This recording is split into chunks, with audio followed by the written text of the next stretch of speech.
She stood no higher than their waists, wrists bound with scratchy twine, her hat knocked to the dirt like some afterthought. The men laughed like hogs in a trough, drunk on their own cruelty. All but one. He didn't laugh.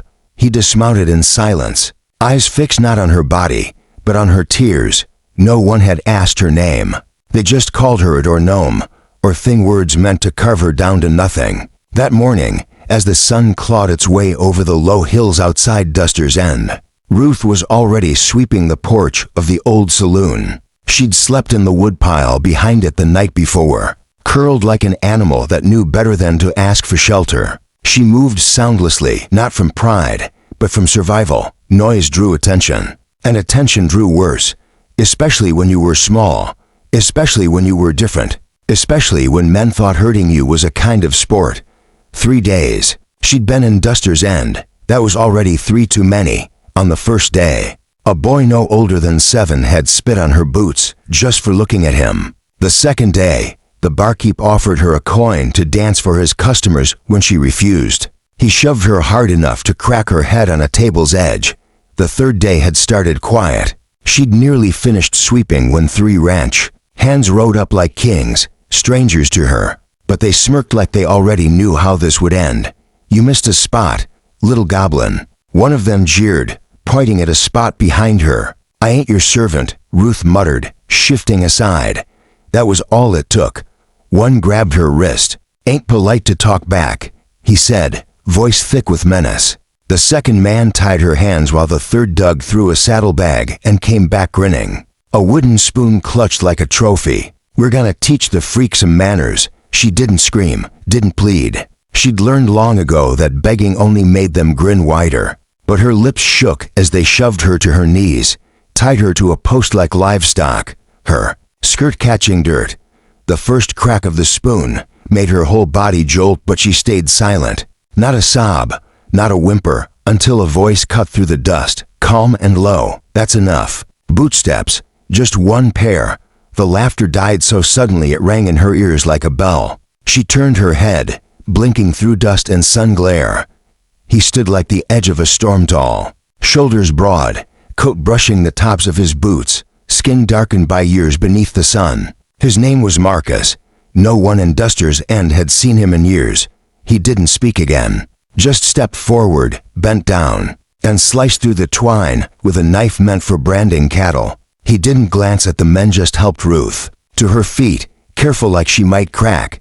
"She ain't yours, cowboy," one of the ranch hands muttered, trying to recover his swagger. Marcus turned his head, and the way he looked at the man made him recoil like a dog sensing a wolf. "She is now." Marcus didn't take her hand. He simply nodded, and Ruth, shaken but upright, limped behind him past the saloon, past the store, past faces in windows that had watched and done nothing. She didn't ask where they were going. She didn't speak. At the edge of town, Marcus turned. "You got a name, Ruth," she whispered. He nodded. "All right, Ruth, you're coming with me." She glanced back once, as if the town might drag her back. "I ain't gonna hurt you," Marcus said quietly. She nodded. His ranch sat 15 miles north, beyond the bluff line, where the world got wide and the land grew wild. No sign, no fences, no livestock left. Just a bay horse named Huck who limped just enough to fool anyone who didn't know better. Ruth sat behind Marcus, clutching the back of his coat, silent all the way at the house. He didn't offer a welcome, just pointed. "You can take the bed. I'll sleep in the barn." She blinked. "Why? You need it more." But he was already walking away. The inside of the house was stripped to bare usefulness. Wood floors, a stove, a fireplace with months of dust, no photos, no ghosts. She sat on the bed, too stiff to lie down. She didn't cry until he was gone. That night, she woke screaming. Her back ached. Her mind replayed the laughter, the rough twine, the spoon. Marcus didn't come in. But by morning, a bucket of clean water and a loaf of cornbread sat outside the door. She ate slowly, hands shaking, then stepped into the sunlight. With the blanket still wrapped around her, Marcus was mending a fence. He looked up but didn't speak. She stood there a while before muttering, "I can work." He didn't challenge her, just nodded once, The days passed like slow wind. Ruth swept. She gathered eggs from the half-dead chickens. She watched the hills like something was supposed to come for her. The nightmares didn't stop. One morning, Marcus found her curled on the porch, hands clamped over her ears, whispering, "I'm not a thing. I'm not a thing." He crouched but didn't touch her. "They can't reach you here," he said. She shook her head. "You don't know that. They ain't got the stomach to come this far." He didn't finish the sentence, but his jaw said what his words didn't. His hand hovered near his knife. That night, Ruth slept till dawn. She hummed as she worked after that. Fixed a kitchen chair leg without being asked. Whittled a thumb-sized wooden horse and left it by the hearth.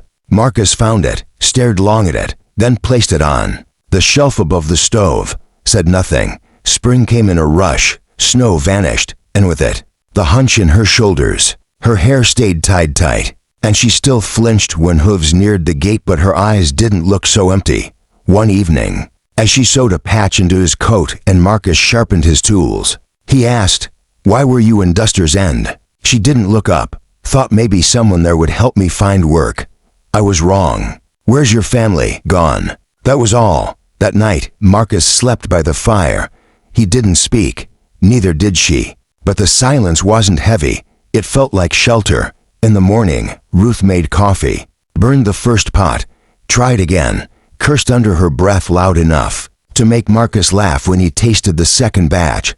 "You planning to burn the place down?" "Maybe just the part with the mice," she muttered, smirking. He smiled and it stopped her breath. It was the first time she'd seen him do it. Later that week, Marcus rode to town and returned with a spool of soft blue ribbon. "What's this for?" she asked, brow furrowed. "Figured your hair could use something besides that knot." Her fingers trembled as she tied it in. She wore it every day after that. Then, the men from Duster's End returned. They came at dusk, sky glowing blood red behind the trees. The same three. One with a bottle half spilled down his shirt. Another smoking something bitter. The third, him who tied her wrists, grinned when he saw Marcus wiping his hands on a cloth. Well, he said. Didn't expect to find the lost legend playing house with a runt." Marcus didn't flinch, didn't go for his knife, just stepped between them and the porch, where Ruth now stood, hands clenched white on the railing. "Leave," Marcus said. "Not till we get what we came for." "And what's that?" "The freak." One grinned wide. "Bet in town says you kissed her forehead. Thought we'd check if the rumor's true. Maybe see if she squeals." Ruth didn't move, but her gaze shifted, not fear, something else like flame behind glass. Her hand dropped behind her back, curling around the whittling knife Marcus had trimmed for her small fingers. She didn't draw it, but she held it steady. Marcus stepped forward. "You got 5 seconds." They laughed. One dismounted, puffed his chest. Marcus moved first. The heel of his boot hit the man square between the legs, folded him like paper. The second caught a punch that scattered teeth across the ground. The third went for his pistol too. Slow, Huck, old and lame Huck, thundered from the barn like judgment itself, ramming the man's horse and throwing him to the ground in a tangle of limbs. NYELPS. 10 seconds. That was all. Marcus stood over the one still conscious, quiet as the wind. He said, "Come back and I'll bury you so deep even your sins won't find you." He didn't kill them. He didn't have to. When they fled, limping and bleeding, Ruth stepped down, picked something from the dirt, a torn boot. She carried it inside like a relic and set it by the door. That night, she made stew. Just beans, salt and water. Marcus ate every spoonful. She finished her bowl before him. He looked across the table, at her soot-smudged cheeks, at her short legs swinging from the chair. "You never looked at me like I was broken," she said. "I don't see broken," he replied, simple as a nail in wood. "What do you see?" "Strong, smarter than most, fierce, more useful than any man I've hired in years." She stood, not because she was done, but because her chest ached too sharp to sit. She turned to the window. "I used to think God made me wrong, like I was a mistake, or a punishment. That what they told you, not in words, in looks, in how they touched me, laughed, like I wasn't supposed to exist." Marcus stood but didn't touch her. "You're not a mistake. You're a storm they didn't expect, and they hate what they can't tame." She didn't cry, not then, but later. By the fire, she wept like a storm long overdue. The next week, she tended the orchard. Most of it was dying rot and scorch, but she refused to let go. She watered, pruned, whispered to the leaves when one tree bloomed against every odd. She danced barefoot beneath it till the sun dipped low. Marcus saw, said nothing, just built her a bench beneath that tree, carved her name into its roof, neat and blocky. She ran her hand over the carving like it might vanish. "Why'd you do this?" she asked that night. "You earned it. No one's ever put my name on anything before. Guess that means I was first." That night, she leaned against his arm by the fire. He didn't move away. In town, the stories spread. They said Marcus had gone soft, married a dwarf, was bewitched. No one came close to his land again. One day, a boy came to the gate. Barely 13. "You the one who beat those ranchers?" Marcus looked up. "Depends who's asking." "My pa says you live with a monster." "That true?" Marcus put down the axe. "She's the least monstrous soul you'll ever meet." "She really that short?" Ruth stepped into the doorway. "I'm short, not invisible." The boy turned red. "Sorry, ma'am." Marcus handed him an apple. "Take that to your pa. Tell him not everything small is weak." Ruth joined him, wiping her hands on her apron. "Think they'll ever stop talking?" "No," Marcus said.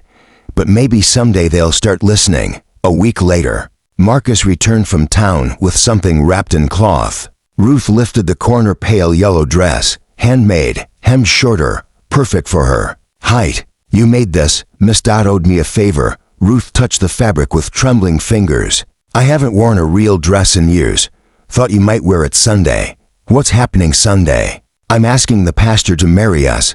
She froze. "You mean it?" "I wouldn't say it if I didn't." Tears came. This time, she didn't stop them. Marcus offered his hand. She took it. That morning, the sun lit the hills like gold coins spilled across the earth. Ruth stood on the porch in the dress, feet bare, breath tight. Joy and dread mingled. In her chest, Marcus rode up on a chestnut mare. A second horse followed, smaller, gentler. "She's yours," he said. "Found her tangled in a fence last year. Took time, but she came around. Figured you two would understand each other." Ruth stroked the mare's muzzle. "I've never ridden. You will today." And she did. They rode together, side by side. When they reached town, the world stopped. People froze. The silence held its breath. Ruth didn't flinch. She dismounted. With Marcus's help, placed her hand in his. They walked past the saloon, the store, the well where her pain had once echoed, into the chapel, where the pastor waited, blinking. "We're ready," Marcus said. The vows came soft, clear. When Marcus said "I do," it was like a promise laid in stone. When Ruth said it, her voice shook but held. The town didn't cheer. They didn't need to. They rode home under a golden sky. That evening, 2 bowls sat on the table, 2 spoons and a bundle of dried wildflowers. They ate in peace. "I was scared," Ruth said. "Not of you, of not deserving this." Marcus reached for her wrist. "Let me show you." That night, they didn't sleep in separate rooms. It wasn't about heat. It was about belonging. She, curled into his arm, slept without fear. The orchard bloomed so wildly the bees hummed louder than the birds. She built a swing for Huck. He carved a new rocker for her sewing. And in the quiet, they began something the world didn't know how to name, but it was love, and it was real. It happened on the day we were supposed to be celebrating our 5th wedding anniversary. I had booked the same lakeside cabin we'd honeymooned in, small, rustic, tucked deep in the pines where the water touched the deck. I planned every detail. Her favorite wine chilled in a metal bucket. Dinner ordered in advance from that little Italian place we stumbled into by accident years ago. The one where she laughed so hard wine spilled on her dress. She'd looked at me that night like I was the only man who'd ever mattered. God, I still remember that look. She arrived late. Hair perfect, nails done, lips tinted cherry red like she used to wear in college. But she didn't hug me. Didn't even meet my eyes. She walked past me, heels clicking across the wood like gunshots, said she was tired, needed a minute to lie down. I stood there holding the wine like an idiot, the ice starting to melt down my wrist. Something in me knew, I didn't want to believe it then. Not yet. I thought maybe she was just stressed from work. Maybe she'd been crying in the car and didn't want me to see. But the truth was sitting in the pit of my stomach like a stone. That night, she barely touched her food. Barely touched me. I tried to hold her hand across the table, and she pulled away like my skin burned her. She said she had a headache, that she just needed to sleep. So I lay next to her in bed for hours, listening to the wind against the glass and wondering where the hell she'd gone. It was around 2 a.m. when I heard her phone buzz twice, 3 times. She didn't stir. I know I shouldn't have looked, but I did. Something broke in me as I turned that screen toward the moonlight and saw the name, Marcus. Her boss, messages stacked like dominoes. Miss you already. You smell like vanilla and sin. You should be here instead. Followed by a photo, a mirror, selfie, her hair a mess, his shirt on her. I sat frozen. My wife, the woman I'd moved across states for, who I'd stayed up late with during her bar exam, who I once held through a miscarriage and promised we'd survive, she was in love with someone else. And I was the fool who brought her roses while she let another man unzip her dress. I didn't wake her. I didn't say a word. I went out onto the deck, lit the cigar she'd bought me for my birthday, and watched the stars burn cold above the water. I stayed out there until the sun rose, until birds started singing, until the wine was warm and the truth was louder than anything inside me. She came out around 7, rubbing her eyes like she'd slept peacefully. I handed her the phone, said nothing. She glanced down, then looked up at me. No apology, no panic. Just a quiet, detached sigh. Guess you know now, she said. That was it. No tears, no regret. Like 5 years of marriage meant nothing more than a headline she could skim past. I packed my bag without another word, left the key on the counter, got in my truck and drove. I didn't cry, I didn't scream. I just left. Because when someone shows you they can lie with a straight face, you stop looking for reasons. You stop hoping for explanations. 3 months later, she emailed me divorce papers, said she hoped we could remain amicable. I signed them without reading a word. She married Marcus 6 months after that. I didn't go, but I heard she wore the same dress we picked out together years ago. The one she once said made her feel like magic. I wonder if he looked at her and saw her the way I used to, or if he just saw the surface shiny and smooth, hollow underneath. People ask me if I'd take her back if she ever came around. The answer, no, because the day she chose someone else wasn't the day she left me. It was the day she stopped looking me in the eyes, the day she stopped choosing us and started dressing for another man. That kind of betrayal doesn't heal, it just scabs over and teaches you how to walk away without flinching, and I did. I walked away, and I never turned back. Her fingers hovered over the drawer, just barely brushing the wood, as though touching it might summon memories better left undisturbed. Inside, nestled in faded velvet, her mother's brooch remained tarnished, but intact, the only thing she'd carried when she fled the caravan under a shroud of night all those years ago. Some nights, long after the others had gone to sleep, Ruth stood barefoot at the edge of the trees, her eyes fixed on the road like it held the answer to a question she no longer dared ask. Who she had once been, and what kind of woman she might be forced to become again. 3 days after the stranger's warning, a wagon arrived. It moved with unhurried intent, pulled by lean, muscled horses and covered in plain canvas that bore only one marking, a spiral, roughly etched in charcoal near the seam, circled by 7 small ticks like an unfinished clock. Ruth's breath caught, her hands closed into fists. That same symbol had once been stitched in the corner of the red cloth her family used to wrap their wares, a symbol no one in this region would recognize except her. The man who stepped down from the wagon didn't come alone. 2 others followed, tall and silent, their movements uncannily alike, more trained than merely familiar. They flanked him, shoulder to shoulder, their presence a warning without a word. The man himself wore age like a polished weapon silver. At his temples, a black coat that swept the dust like a second shadow. His steps were deliberate, boots scuffing softly against the ground, and when he spoke, his voice was smooth and cold, like oiled leather. I heard this orchard grows things others wouldn't dare touch, he said, Marcus walked to meet him, halfway down the path. "We grow what needs growing." The man's smile didn't reach his eyes. "Then maybe you can help me find what was taken." Ruth stepped down from the porch. She didn't hide. She didn't rush. When his gaze landed on her, he tilted his head ever so slightly. "There you are." Marcus moved protectively toward her, but she gently touched his arm. "It's all right." The man stepped closer, expression sharp as a knife honed on old grudges. "You left, Ruth. You walked away from blood, from legacy. We bore your burden for years. Your mother, she asked for you as she died. She never forgave herself for letting you go, believed she'd broken something in you. She didn't," Ruth said quietly. "But what we were part of that did."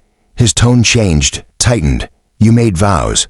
To the spiral. To the line. You think apples and children can bury that. I'm not that girl anymore," she said. "I don't belong to the spiral. But the spiral still belongs to you." She flinched only slightly, but enough, because buried deep in her mind, beneath years of earth and silence, was a truth she had never said aloud. She hadn't just left the caravan, she had stolen something sacred, something that would not be forgotten. Marcus stepped forward.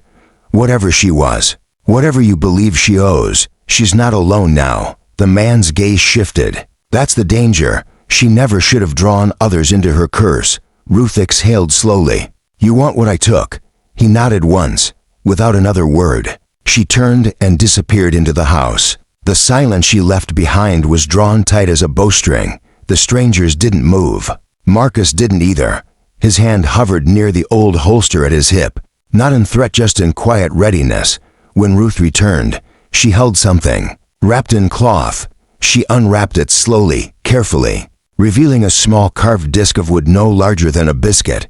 Age had sunk into its grain, darkening the grooves and veins like old bark. Around the edge, 7 ticks just like those on the wagon encircled a spiral burned deep into the center. "I kept it," she said softly, "because it reminded me of who I wasn't anymore." The leader stared at it, and for a moment, his mask slipped. His eyes glimmered with hunger or awe. He stepped forward, hand outstretched, but Ruth didn't hand it over. "I'll return it," she said, "but on one condition." His lips curled. "You're in no position to bargain." "I am," she replied calmly, "because you didn't come with blades. You came with words. That means you're more afraid of who I've become than who I was." He hesitated. "You walk away," she said. "You leave the orchard, leave the children, and don't look back. And in return, I'll give this back to the spiral and erase my name from its memory." His mouth flattened. "You'd renounce your own legacy." "I already have. You're the one clutching ashes."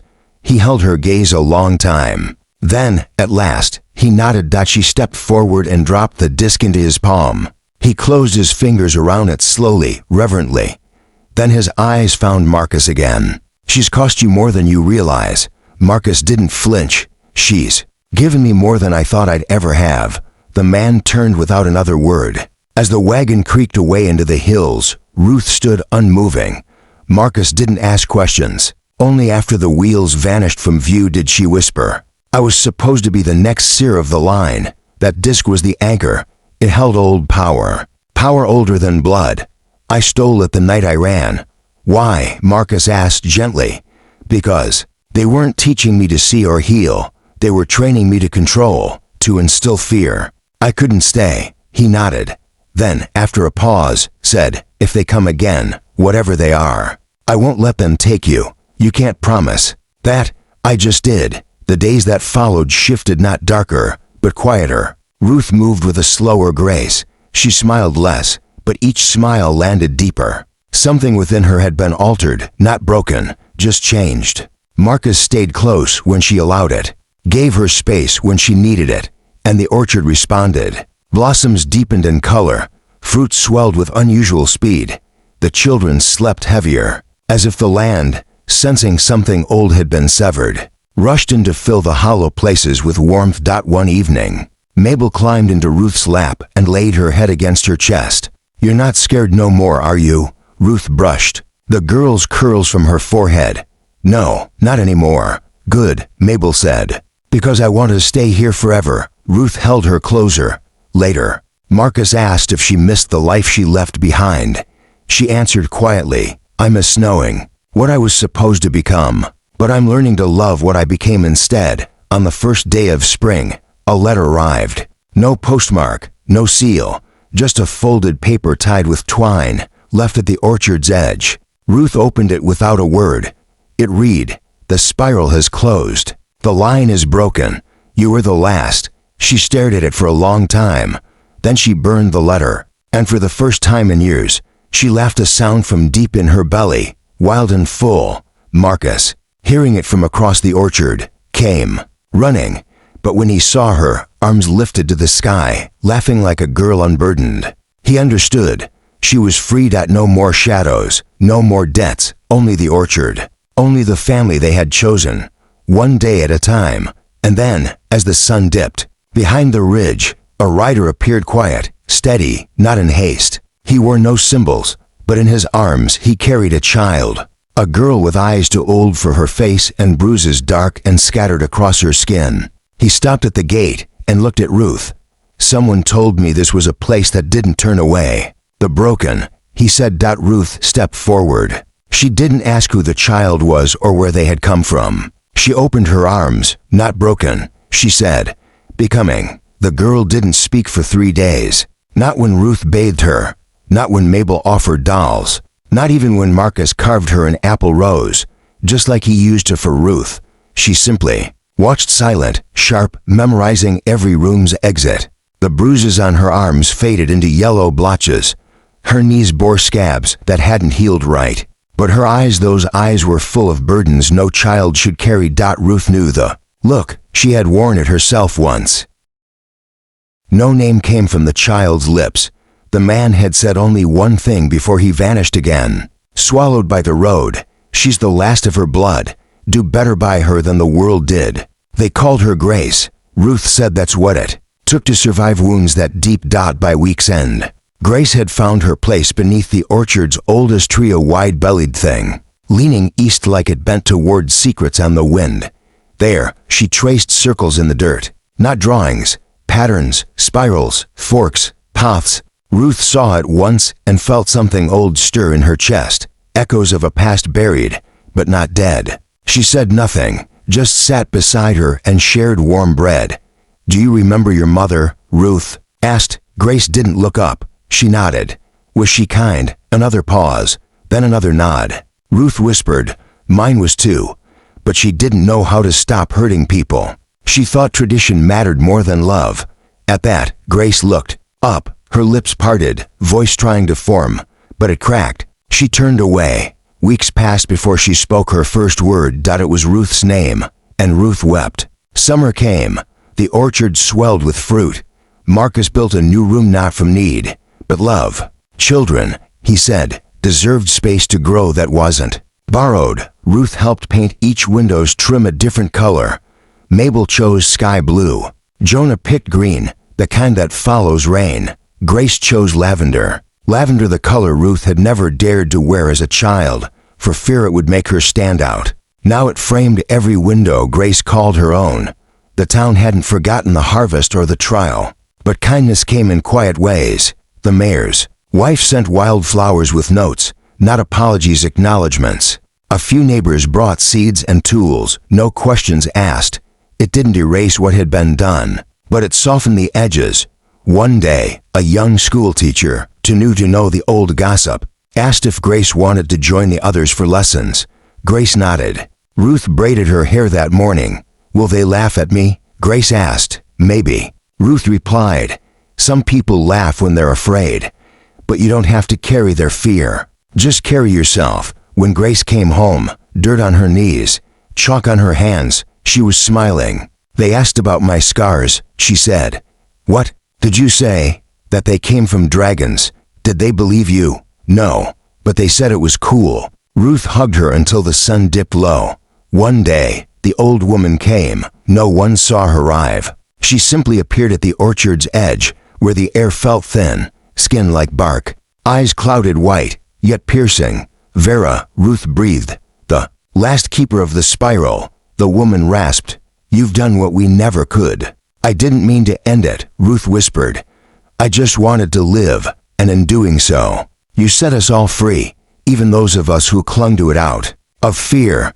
I thought you'd be angry." Vera shook her head. "No, I came to thank you, and to give you this." She handed Ruth a small leather book. Inside were names, women, most marked with the spiral, some crossed out. At the end, a single blank page, one name written in careful ink, Grace. "Why her?" Ruth asked. "She has the touch. She sees the pots already. But what that means is up to you, not us." Ruth looked to the house where laughter echoed. "I won't raise her in fear. Then you'll raise her well." When Ruth looked down again, the book was gone. That night, beneath stars, she and Marcus sat hand in hand, roots finally entwined after long darkness. "What do you see ahead?" he asked. "Not darkness," she whispered. "Just the orchard, the children, you, the life we're still building. I can't promise it'll always be easy," he said. "You already kept the one that mattered," she replied. Years passed. Mabel grew brave. Jonah, a carver. Grace, steady. Her voice became sure, her eyes sharp. When others asked about Ruth, she said, "She saved me before I knew I needed saving." At 16, Grace planted a row of trees at the orchard's edge, one for each soul who came broken and stayed to heal. The first bore Ruth's name. Beside it, not broken, becoming Dot. When Ruth passed, it was spring. She died in her sleep, Marcus's hand in hers. They buried her beneath the old tree, the one where Grace first spoke. The town came. Even the mayor wept. No one mocked her now, because they knew she hadn't just survived. She had saved them. All. Dot. And when Grace spoke, she didn't read. She remembered. She came here bound, mocked, unloved. She grew roots where none welcomed her, and from those roots, we bloomed. Her love didn't fade, it multiplied. Blossoms shivered above them. The orchard sighed. Dot. And as they turned to leave, a small girl, new to the orchard, whispered, "Was it true she was a dwarf?" Grace smiled. Yes. Was it hard for her? Grace knelt. Hardest for those who never saw how tall her spirit was. The orchard still stands. Children still come. Dot. And if you listen, in the hush of morning, beneath the oldest tree, you might hear laughter like bells in wind. They say Ruth never left, that her love rooted to deep. They're right. Every blossom is a story, every harvest, a promise. The world may scorn what it fears, but love sets it free.